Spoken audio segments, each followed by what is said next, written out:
Hello बच्चों, एक बार फिर से हम लोग आ गए हैं एक्सरसाइज 2.1 के क्वेश्चन नंबर 10 पे।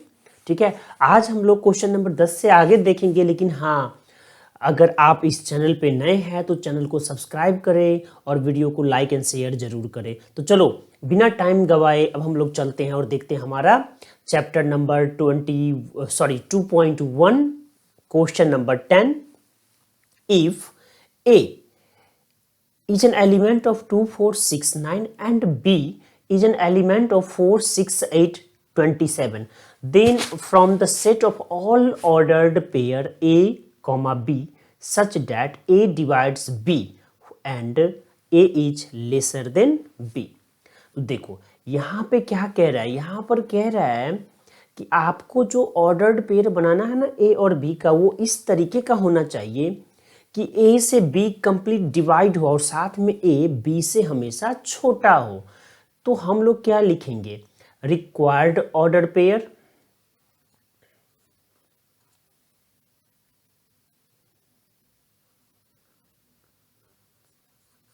ठीक है, रिक्वायर्ड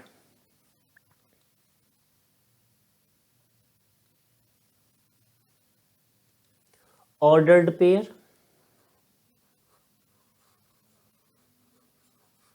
ऑर्डर्ड पेयर। ठीक है, और ये इक्वल टू कितना हो जाएगा, तो इज इक्वल टू, सबसे पहले देखिए, सबसे पहले आप 2 का बनाइए। तो 2 से 4 डिवाइड है ना, तो पहला बनेगा 2, 4 का। ठीक है, उसके बाद दूसरा 2 से 6 भी डिवाइड है तो 2, 6 का। उसके बाद 2 से 18 भी डिवाइड है तो 2, 18। ठीक है, और उसके बाद 18 के बाद 27 डिवाइड नहीं है तो ये नहीं बना सकते। उसके बाद देखिए 4 से, तो 4 से 4 तो डिवाइड है, लेकिन 4 इज नॉट लेस देन 4 तो ये नहीं बनेगा। 4 से 6 कंप्लीटली डिवाइड नहीं है, 4 से 18 कंप्लीटली डिवाइड नहीं है, और 4 से 27 भी कंप्लीटली डिवाइड नहीं है तो ये नहीं बनेगा। अब 6 से चलते हैं, 6 और 4, जी हाँ 6 से 4 डिवाइड नहीं है, डिविजिबल नहीं है। ठीक है, 6 से 6 तो है, लेकिन 6 is equal to 6, 6 is not lesser than 6 तो ये कंडीशन नहीं होगा। हाँ, 6 और 18 का जरूर होगा, तो अगला क्या लिखेंगे, 6, 18। ठीक है, और उसके बाद देखिए, उसके बाद अगला देखिए, तो 6 से 27 तो नहीं, हाँ 9 से, तो 9 से हो जाएगा 9, 18। ठीक है, और उसके बाद जो अगला है 9 से 9, 27, तो देखिए ये पूरा का पूरा डिविजिबल है। तो यही है हमारा रिक्वायर्ड ऑर्डर पेयर। ठीक है, तो आपसे जो पूछा जा रहा था कि अगर ए बिलोंग कर रहा है 2, 4, 6, 9 और बी बिलोंग कर रहा है 4, 6, 8, 27, तो हमें ऑर्डर्ड पेयर निकालना है A comma B such that A divides B and A is lesser than B. ये जो टर्म एंड कंडीशन है उससे रिलेटेड ऑर्डर्ड पेयर यही है, तो यही होगा हमारा आंसर। कौन से क्वेश्चन का, क्वेश्चन नंबर 10 का। ठीक है, तो अब हम लोग चलते हैं, अगला जो हमारा क्वेश्चन है क्वेश्चन नंबर 11। ये कह रहा है कि if A belongs to -1, 2, 3, 4 and 5 and B belongs to 0, 3, 6, write down the set of all ordered pairs A, B such that A plus B equal to 5। अब देखिए ये जो ऑर्डर्ड पेयर है ना हमारा, इस ऑर्डर्ड पेयर का जो ए और बी है दोनों का सम क्या होना चाहिए, 5 के बराबर। तो हमें पहले सेट और दूसरे सेट से सिर्फ उन एलिमेंट्सों के रिलेशन बनाने हैं जिसका सम 5 के बराबर हो। तो हम लोग क्या लिखेंगे, required order pair, required ordered pair,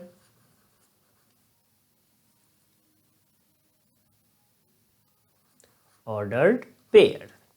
और ये बराबर क्या हो जाएगा, तो ये बराबर हो जाएगा, क्या लिखेंगे जल्दी जल्दी बताइए, तो सबसे पहले देखिए -1,0 नहीं हो सकता। क्यों? क्योंकि दोनों का सम 5 के बराबर नहीं है। -1,3 भी नहीं हो सकता। क्यों? क्योंकि दोनों का सम 5 के बराबर नहीं है। लेकिन -1,6 हो सकता है। रीजन दोनों का सम 5 के बराबर है। तो -1 का सिर्फ एक ऑर्डर पेयर बन सकता है 6 के साथ। अब चलते हैं 2 पे। तो देखिए 2 का रिलेशन 0 के साथ जी नहीं। क्यों? सम 5 के इक्वल नहीं है। 2 का 3 के साथ जी हाँ। तो यहाँ पे हम लोग क्या लिखेंगे? 2,3। ठीक है। उसके बाद 2 का 6 के साथ नहीं। अब चलते हैं आगे। तो 3 का 0 के साथ नहीं हो सकता। 3 का 0 के साथ नहीं हो सकता। लेकिन 3 का 3 के साथ भी नहीं हो सकता और 3 का 9 के साथ भी नहीं हो सकता। तो ये कहानी खत्म है। 4 पे चलते हैं। 4 का 0 के साथ नहीं हो सकता। 4 का 3 के साथ नहीं हो सकता। 4 का 6 के साथ नहीं हो सकता। तो ये कहानी भी खत्म है। तो अगला क्या बना? अगला 5 का, और 5 का सिर्फ एक होगा 5,0। उसके बाद 5,3, 5,6 ये बिल्कुल अलग है। तो हमारा आंसर क्या होगा? सिर्फ इतना। ठीक है। तो अब हम लोग चलते हैं, देखते हैं हमारा अगला क्वेश्चन। अगला क्वेश्चन है question number 12। Question number 12 is if the ordered pairs x, -1 and 5, y belongs to the set a, b such that b equal to 2a-3। अब देखिए ये जो रिलेशन है ये हर हाल में सेटिस्फाई होना चाहिए। Find the value of x, y। तो हम लोग क्या करेंगे? सबसे पहले कोई एक सेट बनाते हैं। तो पहला सेट क्या है? If the ordered pair x, -1 and 5, y belongs to the set इतना। ठीक है। x, -1 और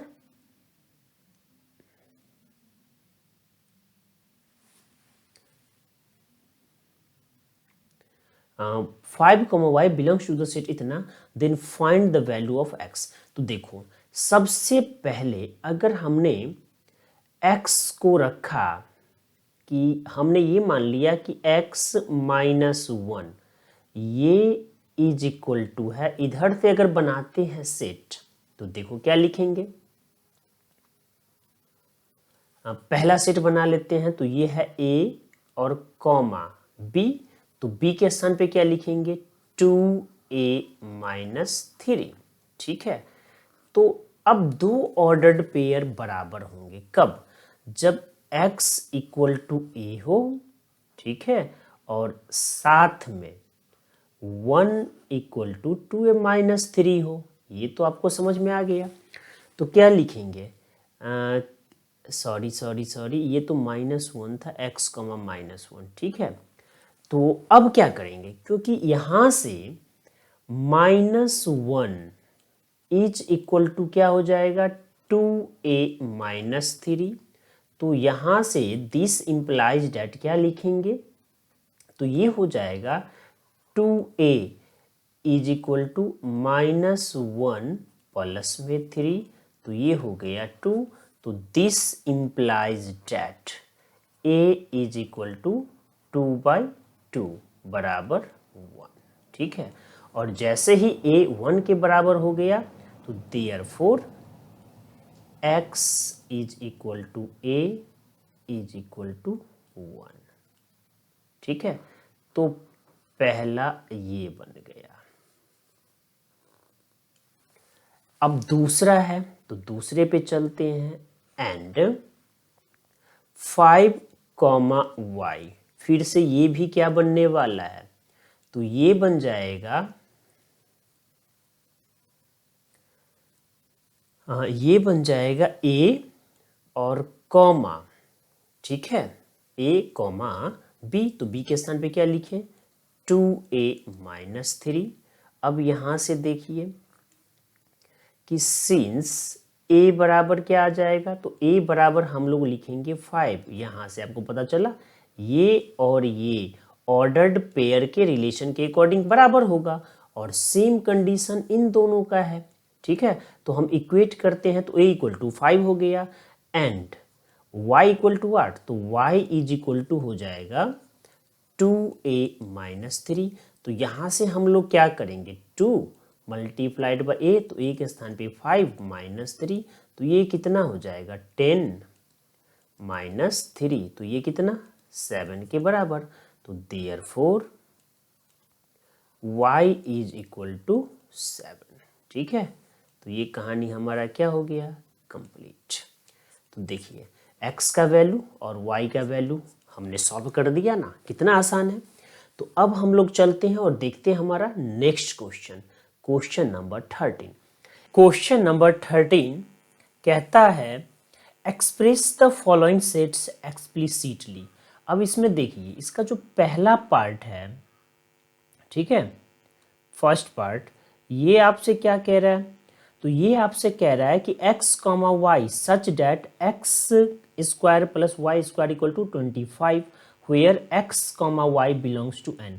अब यहाँ पे ये जो n दे रखा है ना, n का मतलब होता है नेचुरल नंबर। तो ये नेचुरल नंबर कहाँ से बिलोंग कर रहा है, तो ये कर रहा है, ठीक है। तो नेचुरल नंबर को आप कहाँ से कहाँ तक ले सकते हैं, तो जैसे ही नेचुरल नंबर है मीन्स ये कि ये होगा 1 से लेके 1 2 3 4 5 टू कहाँ तक, इनफाइनाइट, टू इनफाइनाइट। ठीक है, तो अब x और y के स्थान पे हम इन एलिमेंट्स में से क्या रखें ताकि ये जो कंडीशन है ना x square plus y square, इसको ना ये फुलफिल करें, इसको क्या करें, फुलफिल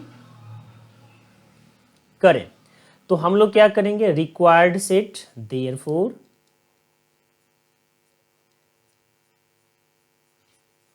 रिक्वायर्ड सेट, और ये क्या बन जाएगा, तो ये बन जाएगा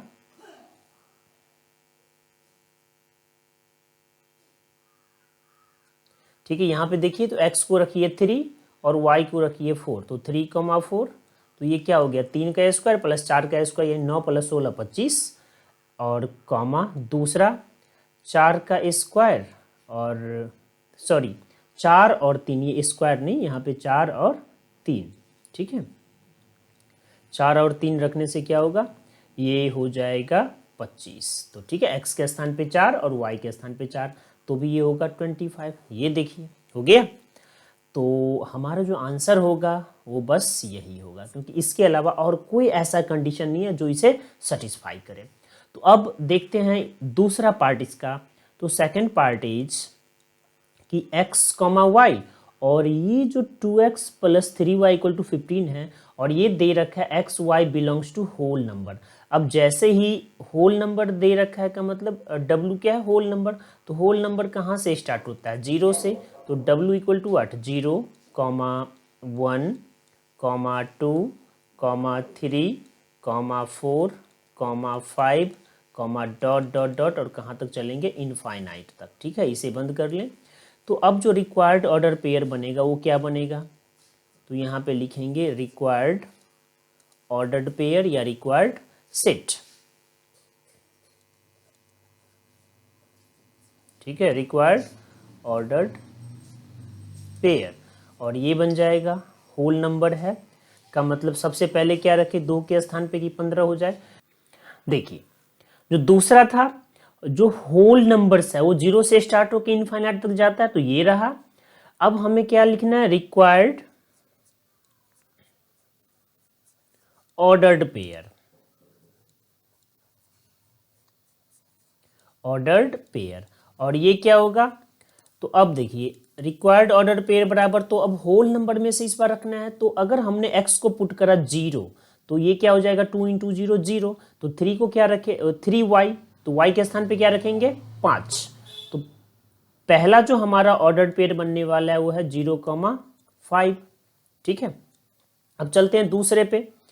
तो दूसरा देखिए, अगर इसे 3 रखूं, ठीक है, x के स्थान पे 3, तो y क्या हो जाएगा, तो ये 6, तो 3, तो 3,3। तो दूसरा को रख लेते हैं 3,3, तो 3x यानी 3 × 2 यानी 6, और 3 × 3 तो 9, तो 6 9 और 6 15, ये भी हो गया।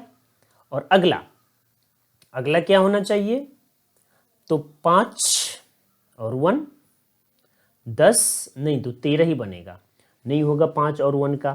तो देखिए अगला 3 के बाद नेक्स्ट क्या है, तो तीसरा क्या बनेगा, x के स्थान पे अगर हमने रखा 6 तो 12 और y के स्थान पे 1, तो ये हो जाएगा 6,1। ठीक है। अब इसके अलावा भी कोई कंडीशन है जो सेटिस्फाई करेगा, तो जी नहीं। तो इस बार सेकंड केस में हमारा आंसर ये रहा। तो यही दो है सॉल्यूशन इस इक्वेशन के, इसके अलावा कोई भी सॉल्यूशन इसका नहीं होगा। तो चलो चलते हैं, देखते हैं हमारा अगला question. State whether the following statement are true or false. If it is false, rewrite it correctly. और अच्छा, क्या कह रहा है समझ में आ गया आपको कि इसमें से कौन फॉल्स है, और अगर फॉल्स है फॉल्स रिराइट इट करेक्टली, तो इसे सही सही लिखो। तो देखो ये है ए, पहला देखिए, पहला है कि a इक्वल टू है 1,2, b इक्वल टू है 3,4, तो a क्रॉस b यूनियन 5। तो देखिए b यूनियन 5, तो ये हो जाएगा b के बराबर। ठीक है, और b कितना के बराबर है, तो b है 3,4 के बराबर, b है 3,4 के बराबर, राइट। तो ये तो क्लियर हो गया। तो देयरफॉर अब क्या हमें निकालना है, a क्रॉस b, और जैसे ही हमने a क्रॉस b लिखा तो a कितना है 1,2 क्रॉस 3,4, 3,4, तो ये क्या बन जाएगा, ये बन जाएगा 1,3 1,4, ठीक है, 2,3 और 2,4। ठीक है, कहानी हो गया खत्म। तो यही है करेक्ट। तो जो पहला स्टेटमेंट है ये क्या है हमारा, फॉल्स। ठीक है, अब देखिए दूसरा क्या है, दूसरा है if a equal to 1,2 b equal to 3,4 देन a cross b intersection 5 equal to 5। देखो b इंटरसेक्शन 5 तो ये 5 होगा, और a क्रॉस 5 तो ये 5 होगा। ठीक है, तो ये ट्रू है, ये क्या है, ट्रू। क्यों है ट्रू, तो आपको याद रखना b इंटरसेक्शन 5, इन दोनों में जो कॉमन होगा वो सिर्फ 5 है, और a क्रॉस 5 इक्वल टू 5 होता है। ठीक है, तो ये ट्रू है। तो ट्रू को तो हमें रीराइट नहीं करना है, तो इसे छोड़ देते हैं। अब तीसरे पे चलते हैं। तीसरा क्या है कि if a equal to 2,3 and b equal to 4,5 देन a cross b equal to. तो देखो जब हम लोग a क्रॉस b लिखेंगे ना, तो इसमें 2 और 2 4 बनेंगे। यहाँ पे सिर्फ 2 लिखा है ना, तो ये फॉल्स है। तो 4 कैसे बनेगा, तो सबसे पहले याद रखना है, मैं थर्ड नंबर को रीराइट कर रहा हूँ। ठीक है, कि हमें कैसे पता चलेगा कि ये जो ऑर्डर्ड पेयर दे रखा है ये गलत है या सही। तो हम लोग सबसे पहले नंबर ऑफ ए निकालेंगे। ये कितना है, तो ये है 2। ठीक है, यानी ए में जितने एलिमेंट्स है सबको गिन लो, तो 2 ही है। फिर क्या करेंगे, नंबर ऑफ बी निकालेंगे। तो नंबर ऑफ बी में यानी बी में जितने एलिमेंट है सबको गिनिए, तो ये 2 है। अब क्या निकालेंगे, number of A cross B, तो ये हो जाता है number of A cross number of B. अब अगर आप गौर से देखेंगे ना, तो नंबर ऑफ ए है 2 और नंबर ऑफ बी भी है 2, तो ये टोटल कितना हो गया, 4। क्लियर।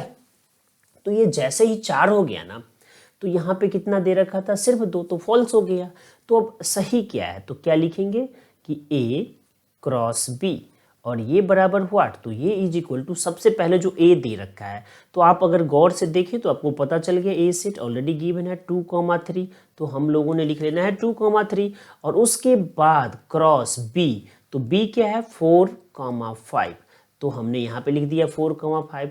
अब क्या करेंगे, आपको पहले ही बता चुका हूँ कार्टेशियन प्रोडक्ट कि पहले सेट के हर एक इंडिविजुअल को सेकंड सेट के हर एक इंडिविजुअल के साथ ऑर्डर्ड पेयर में रखेंगे, फिर अगला फिर अगला फिर अगला। तो यहाँ से क्या बनेगा 2,4, ठीक है, 2,5, फिर क्या बनेगा, 2 का कहानी ख़त्म है, तो अब बनेगा 3,4, और फिर बन जाएगा 3,5।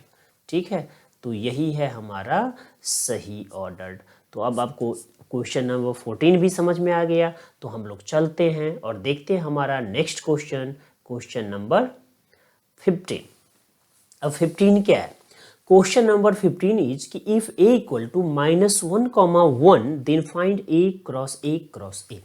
अब देखिए, जब आपको a cross a cross a यानी a का 3 बार कार्टेशियन प्रोडक्ट निकालना हो ना, तो सबसे पहले हम 2 का निकालेंगे, फिर थर्ड के साथ कर लेंगे। तो क्या लिखेंगे कि सिंस, ठीक है, a इज इक्वल टू, तो a को देखिए क्या दे रखा है, a है -1,1।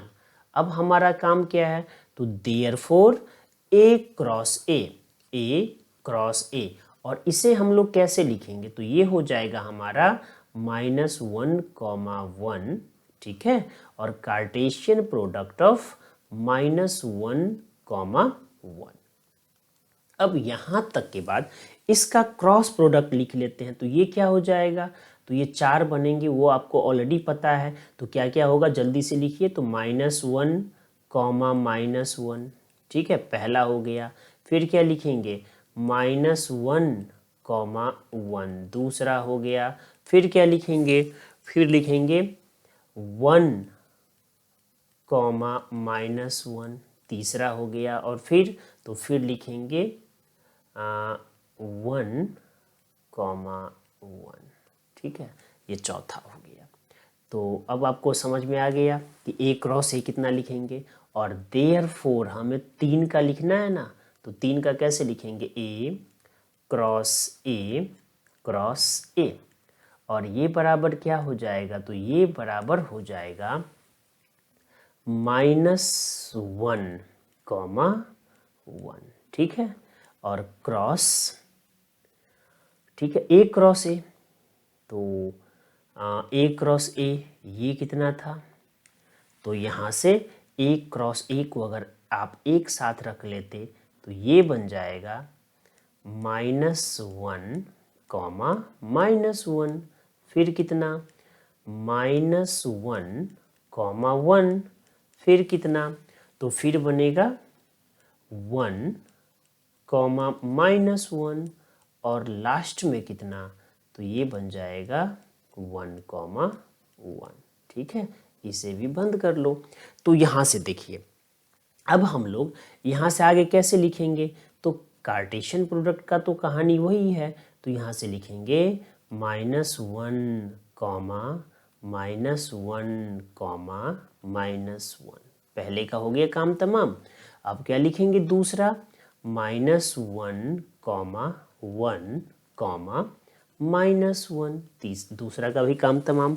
अब तीसरा, तो तीसरा क्या लिखेंगे, जल्दी जल्दी बताइए। तो तीसरा हो जाएगा, ठीक है, तीसरे एलिमेंट के साथ तो -1, -1, -1, और चौथे एलिमेंट का तो चौथा क्या लिखेंगे, -1, -1, -1। तो पहले वाले का तो कहानी खत्म हो गया, अब स्टार्ट होगा दूसरे का, यानी पहले सेट का दूसरा एलिमेंट। तो ये कितना है, 1, -1, -1, पहले का कहानी खत्म। अब दूसरा तो 1, -1, 1, ठीक है। अब तीसरे का तो 1, 1, -1।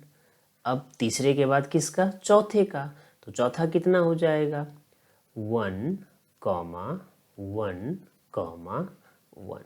इसका भी कहानी खत्म। तो 15 नंबर हमने सीख लिया। 15 नंबर में कोई प्रॉब्लम है, बिल्कुल भी नहीं। तो देखते हैं हमारा नेक्स्ट अगला क्या है। अगला है क्वेश्चन नंबर 16। 16 क्या कहता है कि if A cross B equal to P, Q, P, R, M, Q, M, R, find A and B। तो देखो हमने क्या पढ़ा है कि अगर दे रखा हो कोई ऑर्डर्ड पेयर A और B, तो यहाँ पे क्या दे रखा है, A क्रॉस B, और इसने क्या बताया हमें, इसने बताया कि ये है P, Q, ठीक है, फिर P, R, फिर है M, Q और फिर है M, R। तो आपका काम क्या है, अब हमसे पूछा जा रहा है A और B बता। तो हमने क्या पढ़ा है कि Cartesian product of two sets में जितने भी पहले एलिमेंट होते हैं वो पहले सेट से बिलोंग करता है और जितने भी दूसरा एलिमेंट होता है वो दूसरे सेट से बिलोंग करता है। तो पहले ऑर्डर पेयर में ये पहला एलिमेंट है, दूसरे ऑर्डर पेयर में ये पहला है, तीसरे में ये पहला है और चौथे में ये पहला है।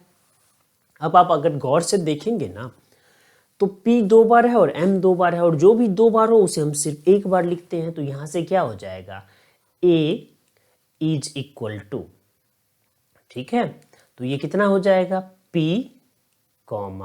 M, ठीक है। अब क्या है B, तो हमेशा याद रखना कार्टेशियन प्रोडक्ट में जो दूसरा एलिमेंट्स होता है इन ऑर्डर्ड पेयर वो सेकंड सेट से बिलोंग करता है। तो यहाँ पे देखिए B क्या लिखेंगे, तो and B is equal to, तो आप देखिए क्यू आर, तो दोनों को एक बार सिर्फ लिखेंगे तो Q, R।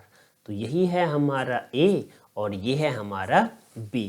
तो मुझे उम्मीद है कि यहाँ पे जो मैंने सॉल्व करा है वो आपको अच्छा लगा होगा, ठीक है। तो अगर आप मैं फिर से एक बार रिपीट कर रहा हूँ कि अगर आपको यहाँ पर दिए गए सॉल्यूशन और कंटेंट ज्ञानवर्धक लगता है और आप इस नए चैनल पे हो तो आप इस नए चैनल को सब्सक्राइब करो और वीडियो को लाइक शेयर ज़रूर करो। लेकिन हाँ, कुछ भी इसमें प्रॉब्लम दिखे जो आपको समझ में नहीं आया हो, ठीक है, तो आप क्या करो, कमेंट में जाके कमेंट जरूर करना, ठीक है। वीडियो अच्छा लगे लाइक करो, नहीं अच्छा लगे डिसलाइक करो, लेकिन कमेंट जरूर करना, ठीक है। और एक चीज़ और, आपका शिकायत होता है कि सर यहाँ पे धीमा धीमा लिखते हैं। देखिए अभी हमारे पास इतना पैसा नहीं है कि हम लोग मतलब मैं या मेरा इंस्टीट्यूट वो डिजिटल बोर्ड लगा ले बड़ा वाला, ठीक है। तो हम लोग यहीं पे छोटे से इस पे प्रैक्टिस कर रहे हैं। आगे आप लोगों का आशीर्वाद रहा तो हम आगे अच्छा करेंगे, ठीक है। तो चलो मिलते हैं हम अपने अगले वीडियो में। Till then bye bye.